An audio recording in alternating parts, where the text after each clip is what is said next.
So, ito yung mahirap. Ayan o. Ito yung mahirap kapag hindi mo alam yung ganitong procedure o hindi mo tinotroubleshoot kasi nga nandito yung problema sa kanyang driver. So, ang ibang solusyon nito is magpapalit ka ng backlight driver. So, dagdag gastos na naman yan. Dagdag trabaho. So, ganitong paraan, pwede na yan. Basta alam nyo lang yung ganitong paraan kung paano siya i-troubleshoot. So, tinest natin, shorted yung linya na yan sa kanyang positive side. So, ginawa natin, tinanggal natin siya. Then, kinonect na natin sa may ground.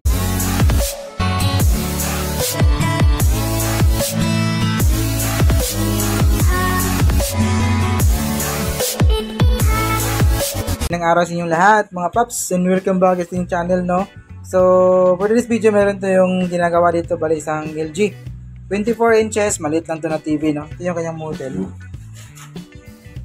Model niya is ayan, LG 24T45E-PT. Then, yung problema nito is yung kanyang backlight.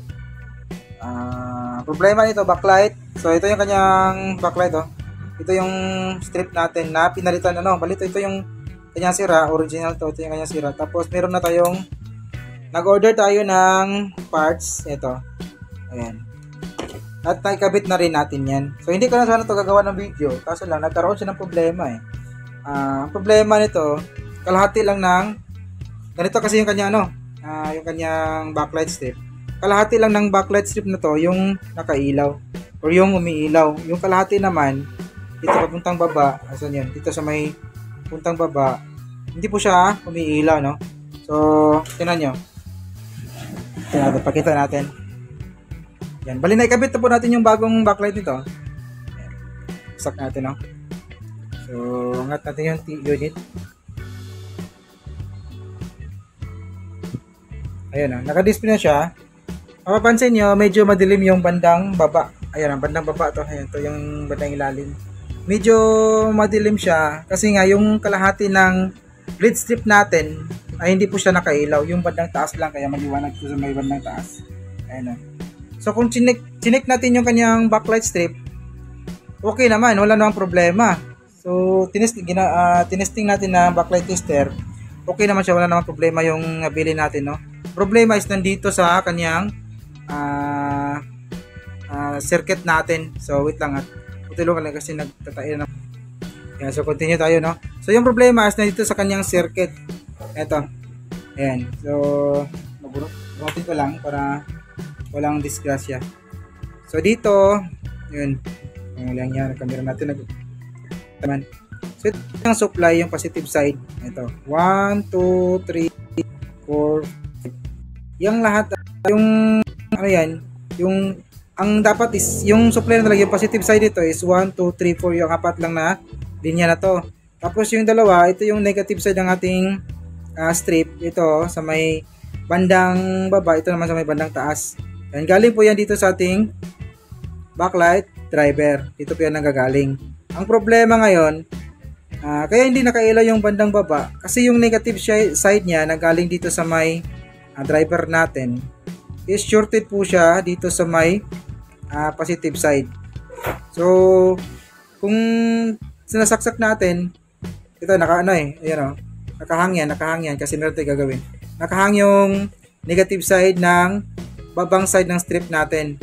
So, ikabit natin dito, lahati lang yung makapag-display. Lahati lang ng strip yung iilaw. So, ang ginawa ko, tinanggal ko tong negative side na to. Hindi naman po to siya, ground to ground. Kundi connected siya galing sa may driver. Parang, yung negative side niya, dito galing sa may driver natin. Hindi ko na matanda sa, kalimutan ko sabihin ko ano yun. So, gagawin natin dito, i-connect po natin to sa may ground. I-connect po natin to sa may ground para iilaw yung bandang baba natin ng panel o ng backlight. So, ito yung nakita kong problema. Chinik natin yung linya. Ito. Wala namang problema sa may linya. Dito talaga sa may driver natin. Nagka-shorted yung isang linya ng negative side ng ating strip, no?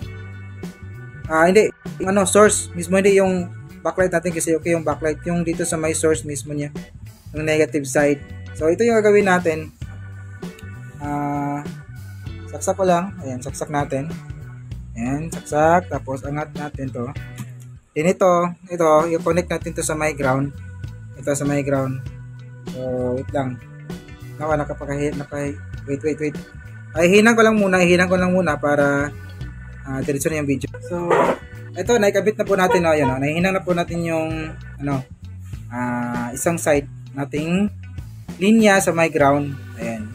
Kakonekta na yan. So, ito na po yung kanyang resulta. Saksak natin.